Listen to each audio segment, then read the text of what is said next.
আজকে পরিচিত হব মানবদেহের জন্য অতি গুরুত্বপূর্ণ মোরিঙ্গা পাউডারের সাথে।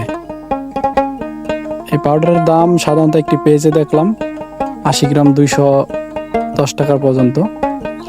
আর এর একাধিক উপকারিতা আছে, উপকারিতা অনেক গুণ, যেটি অতি প্রয়োজনীয় মানবদেহের জন্য। এবং নর্মালি মোরিঙ্গা পাউডার তৈরি করলে স্বাভাবিকভাবে শুকনো অবস্থায় কতদিন থাকে? 18 থেকে 24 মাস। এটা চেক করলাম, তারপর চিন্তা করলাম আমরা নিজেরাই মোরিঙ্গা পাউডার তৈরি করব। তারপর মোরিঙ্গা পাউডারের জন্য প্রাথমিক পদক্ষেপ, একটা কোটা নিলাম, বাঁশ বা লাঠি যেটা বলেন, নিয়ে মোরিঙ্গা পাউডার বা সজিনা পাতার উদ্দেশ্যে সজিনা পাতা পারলাম।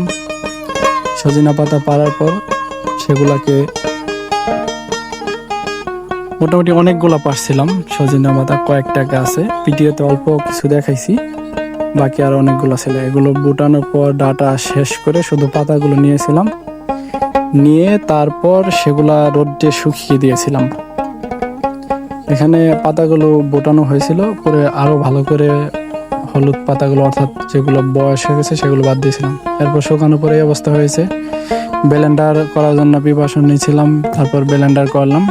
অনেকগুলো পাতা ছিল, শুকানোর পর 3 দিন শুকানোর পর আমরা মোটামুটি ব্লেন্ডার করি। ব্লেন্ডার করতে ভালো সময় লেগেছিল। ব্লেন্ডার করার পর দেখতে পারবেন গুঁড়া করার পর কীরকম দেখা যায়। এই যে অনেকগুলো পাতা দেওয়ার পর অল্প পরিমাণ গুঁড়া বের হয়েছে। তারপর এইভাবে সবগুলো পাতা করার পর আমাদের সর্বমোট ½ কেজির মতো বের হয়েছিল, যার জন্য বুঝতে পারছি যে এত দাম কি জন্য। এটা অনেক কষ্টসাধ্য একটি ব্যাপার, আমরা তৈরি করেছি প্রাকৃতিকভাবে।